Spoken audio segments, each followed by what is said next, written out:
मैं 18 साल की थी जब एक बूढ़े से प्यार हो गया और उससे शादी कर ली। लेकिन मेरी जवानी मुझे बहुत तंग करती थी। एक रात मैं रजाई में घुस गई और बूढ़े पति ने पूरी रात मेरी चीख निकाल दी। उसने तो मेरे साथ मुझे इससे बात करते हुए 8 दिन गुजरे हुए थे। इसकी आवाज़ ऐसी थी कि मैं तो इसकी आवाज़ में ही खोकर रह गई थी। उसकी बातों ने मेरी नींदें उड़ा के रख दी थी। कौन कहता है कि औरत ही की मोहब्बत में पागल हो जाता है, दीवाना हो जाता है, मर्द उसका आशिक बन जाता है। मैं एक लड़की होकर उसकी आवाज़ की दीवानी थी। मेरा जी चाहता था कि वह रात को अपनी बातों का रस मेरे कानों में घुलता रहे और मैं उनकी बातों को सुनती रहूं। मेरी उम्र 17 साल थी और मैं 12वीं क्लास से कॉलेज में गई थी। तो सारी लड़कियों की बातों ने तो मेरी पढ़ाई से दिलचस्पी हटा दी थी और दूसरी तरफ कर दिया था। मेरी दोस्त अक्सर मुझे अपने बॉयफ्रेंड के बारे में किस्से कहानियाँ सुनाती थी। मैं बड़ी दिलचस्पी से उनकी बातें सुनती थी। एक बार मेरी दोस्त मुझसे कहने लगी कि तुम क्या खामोशी से हमारी बातें सुनती रहती हो, अपनी भी तो कोई बात सुनाया करो। उसकी बात सुनकर मैं ठंडी आहें भरी। मैंने कहा, मेरी कौन सी बात है, ऐसा कोई चक्कर ही नहीं है। मेरी बात सुनकर उसने हैरत से कहा और कहने लगी, तुम इतनी खूबसूरत हो, ऐसा कैसे मुमकिन है कि कोई लड़का तुम्हारे हुस्न का दीवाना ना हो। मैंने कहा कि मैंने कभी देखने की कोशिश नहीं की। सच तो यह था कि अंदर ही अंदर मुझे इन सब बातों से डर लगता था। वह मुझे कहने लगी, तुम तो पागल हो। अरे तुम्हारे मोहल्ले में इधर उधर के बहुत से लड़के रहते होंगे, उन्हें देखा करो, उनको देखकर स्माइल पास किया करो। अब वह दूर नहीं कि लड़की लड़कों के पीछे घूमते रहे। जब तक लड़कों को लड़कियों की तरफ से रिस्पॉन्स नहीं मिलता वह अभी आगे नहीं बढ़ते। इसके बाद मैं घर आकर जब रात को सोने के लिए अपने कमरे में लेटी तो मुझे लगा कि परी की बात ठीक है। मेरे सब दोस्त ने किसी न किसी के साथ दोस्ती की है। किसी ने अपने कज़न के साथ अफेयर चल रहे हैं तो किसी के मोहल्ले में एक मैं ही हूँ। इतनी खूबसूरत होने के बावजूद कोई बॉयफ्रेंड ही नहीं है। दोस्ती करने में तो कोई हर्ज नहीं होता, बस एक दोस्ती ही तो करनी है। मेरे पापा माँ दोनों ही जॉब करते थे। मैं जिस उम्र के हिस्से में थी मुझे अपनी माँ के ताजबंद को वह जब घर आते तो मेरी माँ किचन के कामों में बिजी हो जाती और पापा अपने कामों में बिजी हो जाते। पूरा दिन मुझे बस यही इंतज़ार रहता कि कब मेरे माँ बाप घर आएंगे तो मैं उनसे बातें करूँगी। लेकिन यह मौका मुझे नहीं मिलता था। जब मैं 10th क्लास में थी तो मेरी दिलचस्पी अपनी पढ़ाई पर थी, लेकिन मैं कॉलेज में रोमांटिक नेवल पढ़ने लगी। अपने दोस्तों से छुप छुप कर रोमांटिक रसीली नॉवेल लेकर आती थी। लेकिन जब मैं उनको पढ़ती थी तो हीरो के सीन पलटकर मेरे दिल को कुछ अलग से जज्बात उबलने लगते थे। कई बार तो हीरोइन हीरो के ऐसे ऐसे सीन लिखे होते थे जिन्हें पढ़कर मेरे पसीने छूट जाते थे। एक बार मेरे मोबाइल पर एक रॉन्ग नंबर से कॉल आया। रात के 1 बज रहे थे। मैंने फ़ोन उठाया तो आवाज़ किसी आदमी की थी। आवाज़ में भी क्या जादू था। उस शख्स की आवाज़, उसका बात करने का अंदाज़ा ऐसा था, मैं चाहकर भी फ़ोन नहीं बंद कर रही थी। वह मुझसे किसी के बारे में पूछ रहा था कि क्या यह शीला का नंबर है। मैंने कहा जी नहीं। फिर कहने लगा कि फिर किसका नंबर है। उसके इस सवाल पर मुझे फ़ोन बंद कर देना चाहिए था। यह कह देना चाहिए था कि यह रॉन्ग नंबर है, लेकिन मैंने झट से अपना नाम बता दिया। मैंने कहा, यह परी का नंबर है।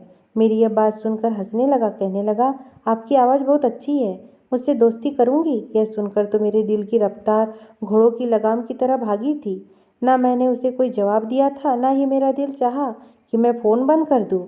मुझे अपनी दोस्त रीना की बात याद आने लगी। अगर ऐसा कोई मौका मिले तो हाथ से नहीं जाने देना। अरे यही तो दिन होते हैं एंजॉय करने के। उसके बाद मुझे अपनी पढ़ी हुई कहानी का एक सीन याद आने लगा। यह हीरो हीरोइन की मोहब्बत की दास्तां एक टेलीफोन से हुई थी।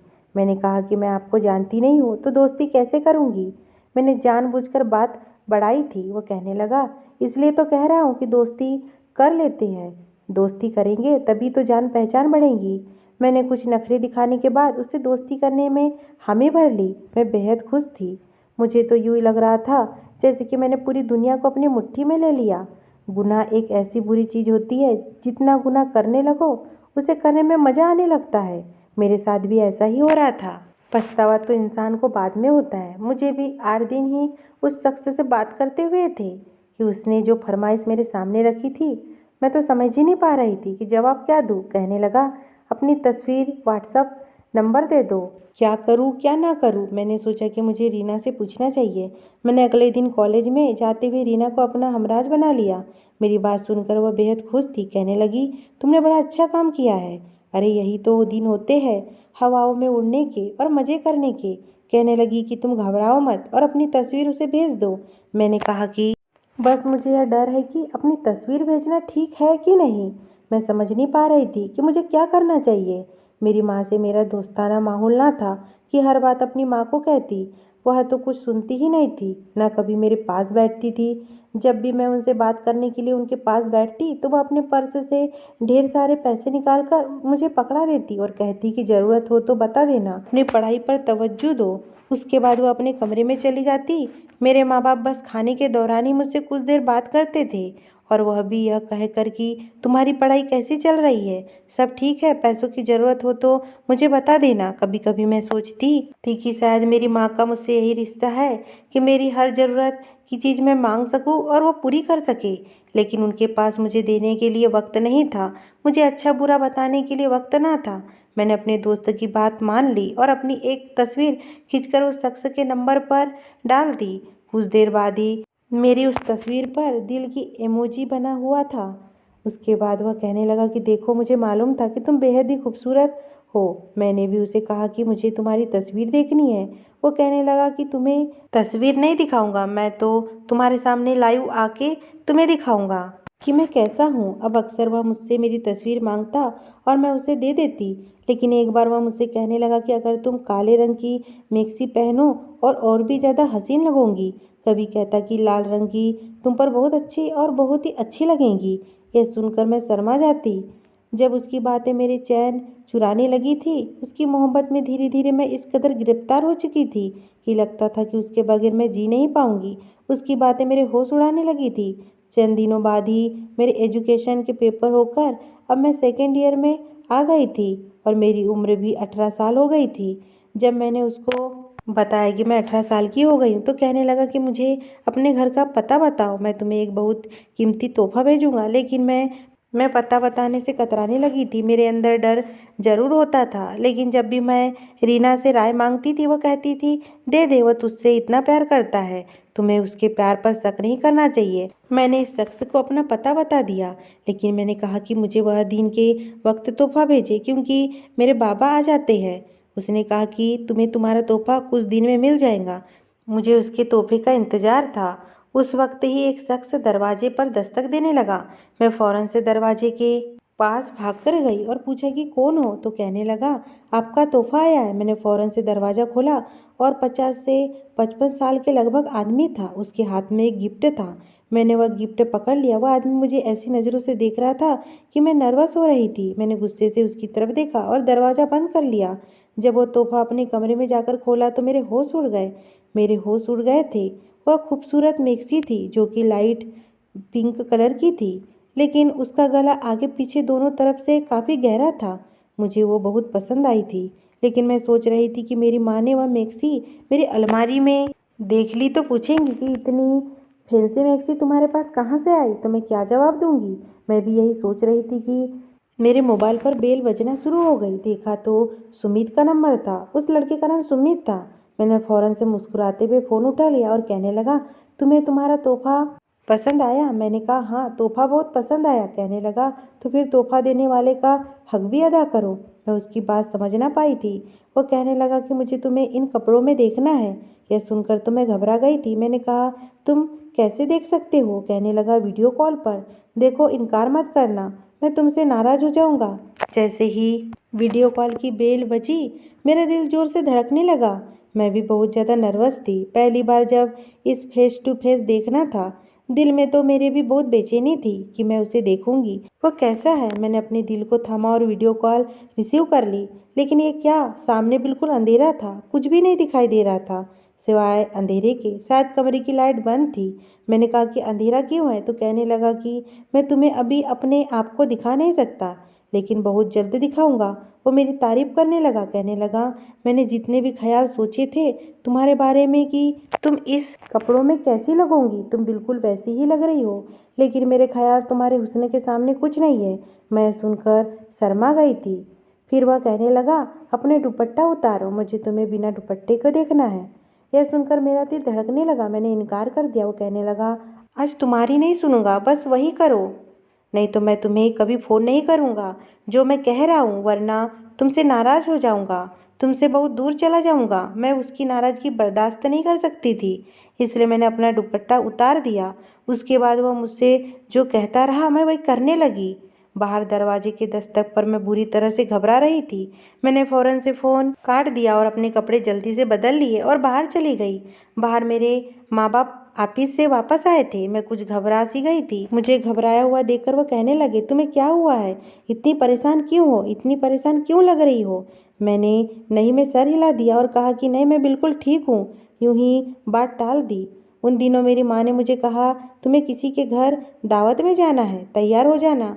काफ़ी शानदार दावत का इंतजाम था, जहाँ मैं अपने माँ बाप के साथ शायद पहली बार ही गई थी, वरना वह लोग अकेले ही जाते थे, कभी मुझे अपने साथ नहीं लेके गए थे। काफ़ी अच्छी तरह दावत होती है।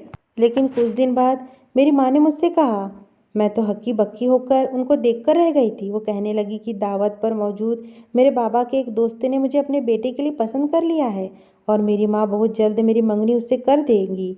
यह सुना कि मैं रोने लगी। मैंने कहा कि मुझे शादी नहीं करनी। मेरी माँ कहने लगी, क्यों नहीं करनी? देखो, हम तुम्हारी शादी अभी नहीं करेंगे जब तक तुम्हारी पढ़ाई पूरी ना हो जाए, लेकिन रिश्ता तुम्हारा वहीं होगा जहाँ हम चाहते हैं। वह लोग बहुत अमीर है, तुम बहुत ही अच्छी ज़िंदगी गुजारोगी। लेकिन इस वक्त शायद बात मेरे बस में से बाहर निकल चुकी थी। मैं तो उस आदमी की मोहब्बत में पागल हो गई थी। मैंने कहा, मैं किसी और को पसंद करती हूँ, मैं उसी से शादी करूँगी।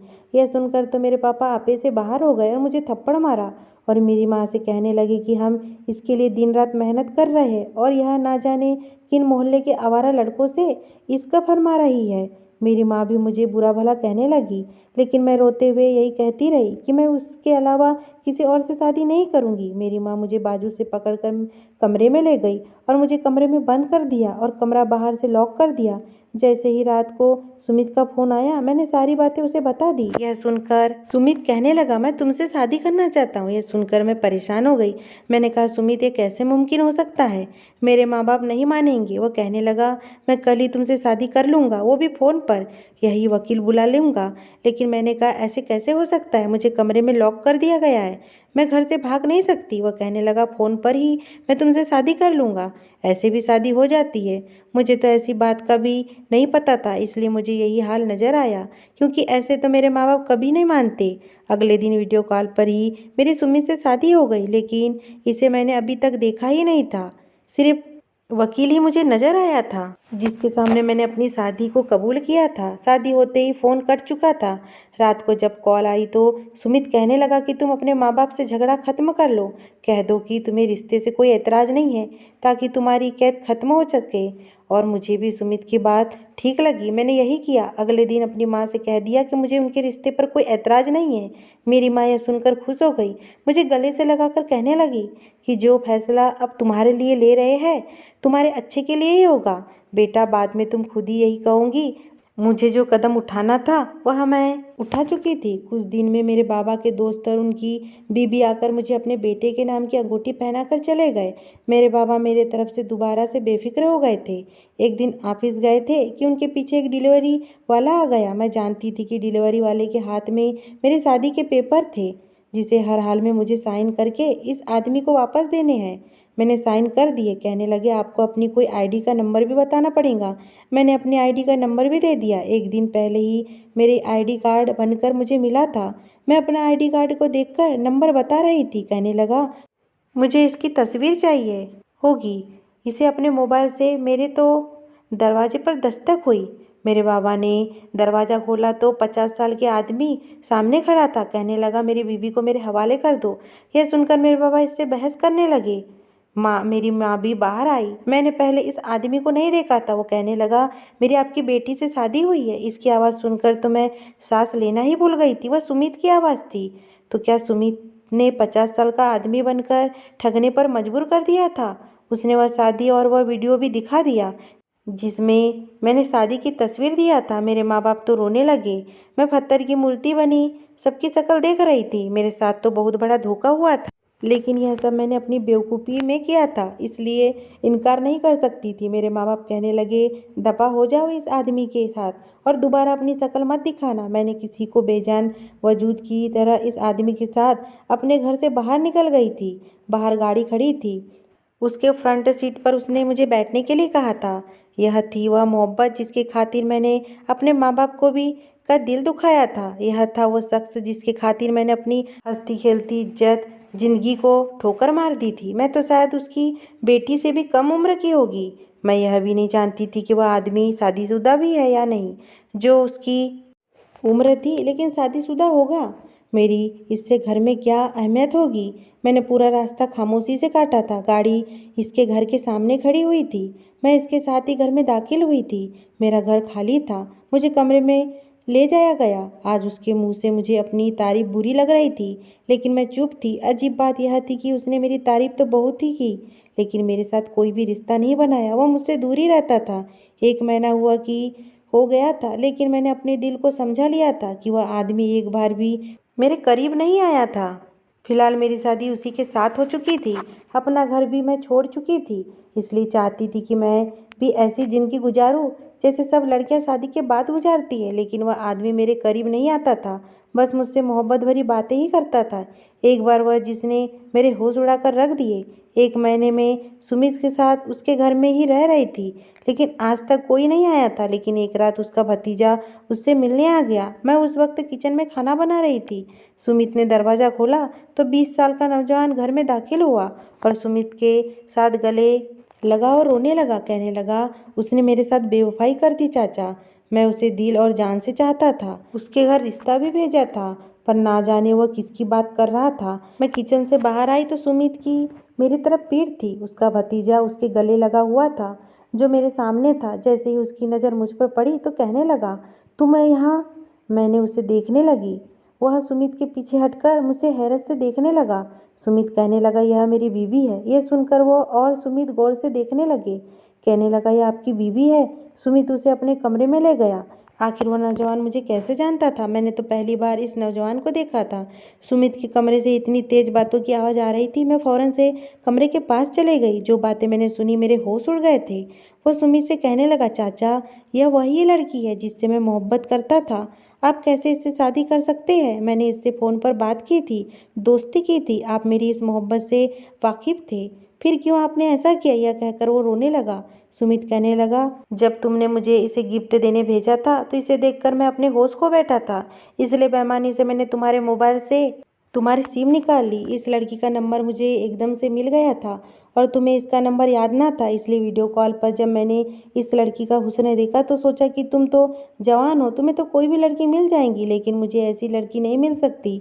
तुम्हारी और मेरी आवाज़ भी मिलती जुलती थी। मुझे लगता था इस लड़की को कुछ दिन में भूल जाऊंगी, लेकिन जब मुझे यह पता चला कि इस लड़की का बाप तुम्हारा बाबा का दोस्त है और तुम्हारा रिश्ता इससे ही तय कर चुका है, तो मैं परेशान हो गया।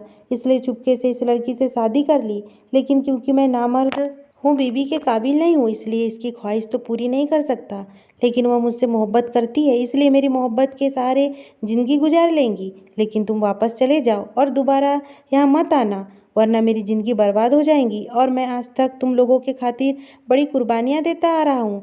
आज तुमसे अपनी ज़िंदगी की खुशी मांग रहा हूँ, इनकार मत करना। सुमित इसके साथ सामने हाथ जोड़कर रोकर मिन्नतें कर रहा था और मैं यूं ही थी कि मुझे लग रहा था जैसे मैं कोई खिलौना थी जिसे चाचा भतीजे ने मिलकर खेला हुआ था। मुझे खुद पर अफसोस होने लगा। मेरे बाबा ने मेरे लिए अच्छा सोचा था, मैंने यह सब क्या कर दिया? काश मेरी माँ मुझे अच्छे बुरे के बारे में समझाती। मैं अपने कमरे में आकर फुट फुट कर रोने लगी। मेरी ज़िंदगी बर्बाद होकर रह गई थी। मेरी उन लड़की से गुजारिश है जो प्यार को ही सब कुछ समझती है, सब कुछ समझ बैठती है, माँ बाबा को कुछ नहीं समझती। माँ बाबा की खुशी में ही खुश रहना चाहिए। अगर ये स्टोरी आपको थोड़ी सी भी अच्छी लगी हो दोस्तों, तो प्लीज़ मेरे चैनल को सब्सक्राइब करना बिल्कुल ना भूलें। धन्यवाद।